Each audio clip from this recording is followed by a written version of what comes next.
Dans la vie, on est constamment amené à prendre des décisions, des petites décisions comme dans quel restaurant on va aller manger, jusqu'à des immenses décisions par rapport à notre business, par rapport à notre couple. Et donc, il y a une manière de bien les faire et de pouvoir être content de ces décisions. Et je vais te parler de mes différents process de prise de décision dans cette vidéo.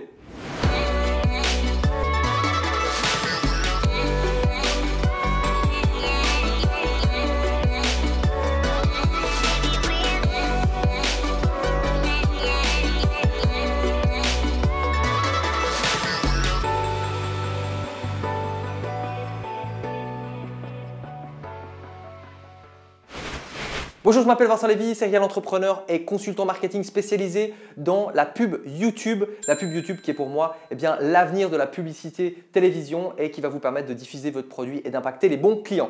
Dans cette vidéo, on va parler de prise de décision. On en prend tous les jours, donc bon, les petites décisions classiques, même si certaines fois elles peuvent avoir une importance majeure sur le long terme parce qu'il suffit qu'on dise oui à un souper qui va nous ouvrir la porte de tel truc, mais on ne va pas parler de ça. Aujourd'hui, on va parler de ces grandes décisions par rapport à est-ce qu'il faut quitter votre travail, par rapport à votre business, quel coaching prendre, quelle voie prendre, quel impact vous allez prendre. Eh bien, il y a plusieurs règles que je vais vous conseiller pour bien prendre des décisions.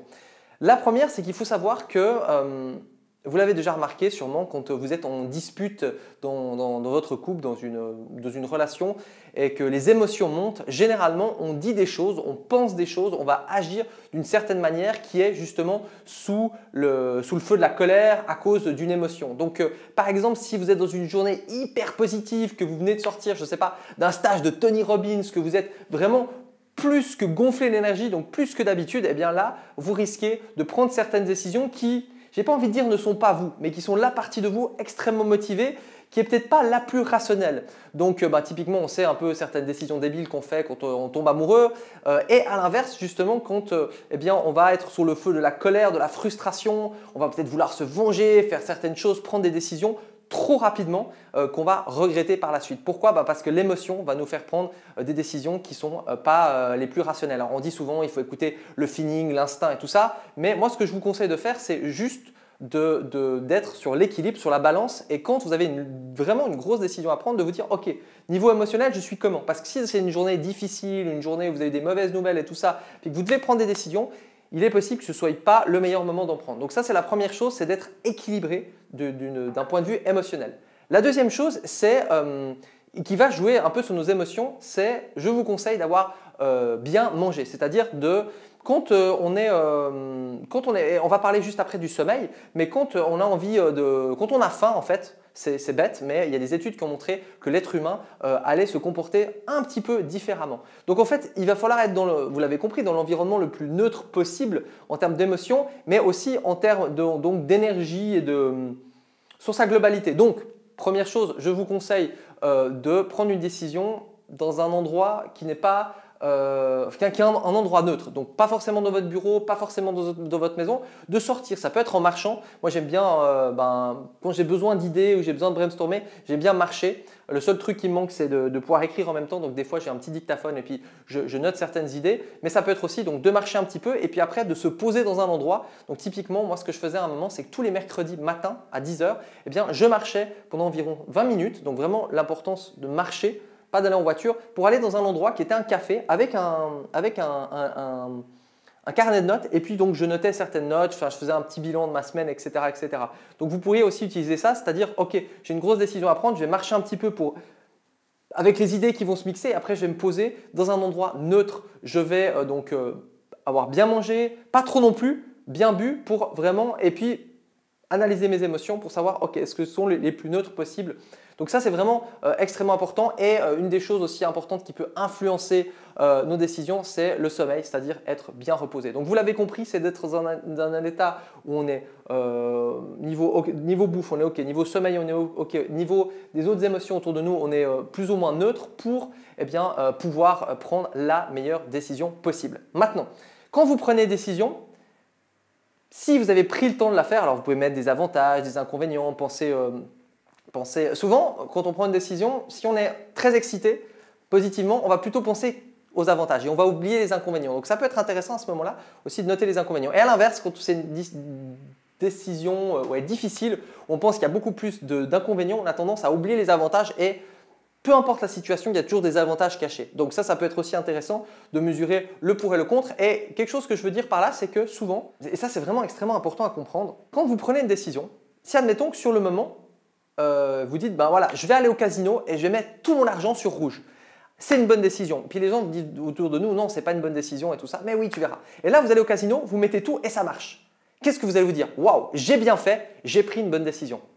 Est-ce que vraiment c'était une bonne décision? Probablement que rationnellement, c'était absolument pas une bonne décision.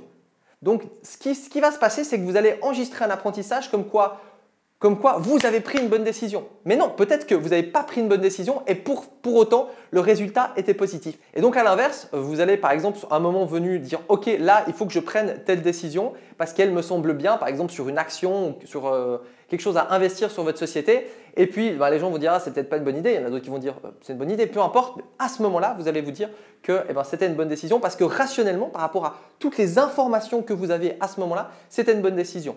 Et puis, manque de bol, ça ne se passe pas comme vous voulez. Et bien là, vous dites « Merde, j'ai pas pris une bonne décision. » Mais peut-être que c'était quand même une bonne décision à ce moment-là. C'est juste que le résultat, vous voyez, il faut séparer le résultat et la décision. Parce que certaines fois, on prend des mauvaises décisions et on a quand même un bon résultat et on apprend donc du coup, il faut que je fasse plus, il faut plus que j'aille jouer au casino pour gagner. Non, c'était une mauvaise décision. Donc, tu as fait un mauvais apprentissage. Et j'ai un exemple de quelqu'un qui disait justement, il n'y a pas longtemps, qui me disait « Vincent, je crois que je vais arrêter d'employer, de prendre des employés, je vais que prendre des freelances. » Puis je dis « Pourquoi ?» Mais parce que ça se passe toujours mal encore avec la dernière employée. Est-ce que c'est un bon apprentissage?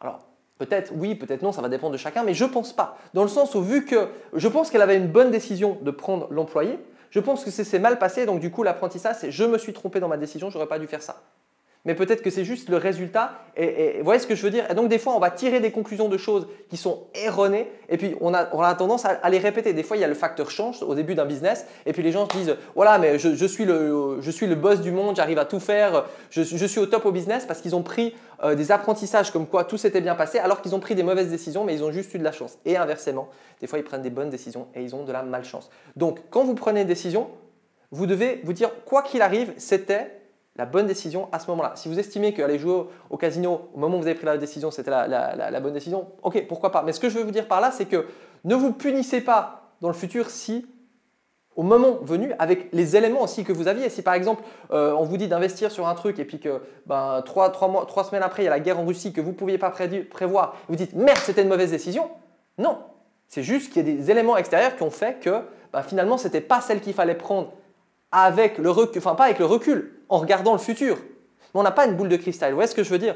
Donc, une fois que c'est pris la décision avec le maximum d'éléments que vous pouvez prendre en compte, donc si vous ne saviez pas qu'il allait y avoir une guerre avec la Russie ou tout ça, vous avez fait ce qu'il fallait. Vous voyez ce que je veux dire? Et bon, évidemment, quand ça se passe bien, c'est facile, mais quand ça se passe mal, posez-vous la question.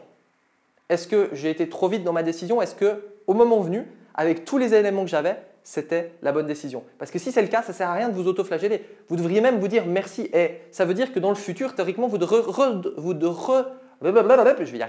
redevriez faire la même décision qui était quand même bonne, malgré que le résultat soit bon. C'est-à-dire que cette personne, moi je lui ai dit attention, c'est peut-être un mauvais apprentissage que tu fais là. Parce que pour moi, avoir aussi des employés, c'est quelque chose de très utile.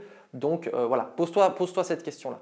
Donc j'espère que ces petits éléments que je vous ai donnés, il y en a certains probablement qui paraissent logiques ou que vous connaissez, mais il y en a certains d'autres qui vous ont donné des petits déclics par rapport à ça. Si aujourd'hui vous êtes entrepreneur et que vous regardez cette vidéo, vous avez probablement envie de toucher plus de monde avec vos produits. Aujourd'hui, il y a deux manières de le faire. Il y a avec le trafic organique, c'est-à-dire avec le YouTube, les blogs, tout ce qui est en guillemets gratuit, même si ce n'est pas gratuit parce que ça vous prend du temps sur Internet. Et puis, il y a avec la publicité payante. Je sais que pour certains, c'est assez allergique. Et pourtant, la publicité payante, quand c'est bien maîtrisé et quand on sait que quand on dépense 1 euro, on en récupère 2, 3, 4, 5 derrière, eh bien, ça va nous permettre, en guillemets, de booster le budget. Et donc, plus on va dépenser en pub, plus on va faire d'argent et de pouvoir comme ça toucher massivement les gens, de faire beaucoup plus de ventes et vraiment de pouvoir booster votre business. Et donc, l'une de mes spécialités, c'est la publicité YouTube qui est pour moi l'une des publicités les plus efficaces aujourd'hui, même plus que Facebook, sur lequel vos clients actuels, les clients que vous recherchez, ils sont forcément sur YouTube. À un moment ou à un autre, ils y passent. Et donc, si vous maîtrisez bien ça, eh bien, vous pouvez littéralement propulser votre business. Donc, je vous ai créé une petite présentation. C'est rapide, je vais droit au but sur pourquoi il faut absolument utiliser YouTube en ce moment. Comment vous allez pouvoir avoir de la publicité gratuite sur YouTube. Une partie de la pub, vous n'allez même pas la payer et c'est extrêmement puissant, surtout sur le branding sur le long terme. Comment vous allez aussi pouvoir détourner les efforts de vos concurrents par rapport à YouTube et vraiment pas mal de choses. C'est une présentation, je crois, qui dure une vingtaine de minutes et qui va vous apprendre plein de choses. Le lien est dans la description. Et si aujourd'hui vous regardez cette vidéo et que vous êtes en train d'hésiter à vous lancer sur le business, eh bien j'ai aussi dans ma description certaines choses qui vont vous permettre peut-être de clarifier vos idées et d'avancer. Je vous remercie si vous regardez encore cette vidéo, c'est que vous l'avez probablement aimé. Donc n'hésitez pas à la liker si ça vous a parlé, à vous abonner aussi pour avoir d'autres vidéos. Et on se retrouve bientôt pour une prochaine vidéo. Bye bye.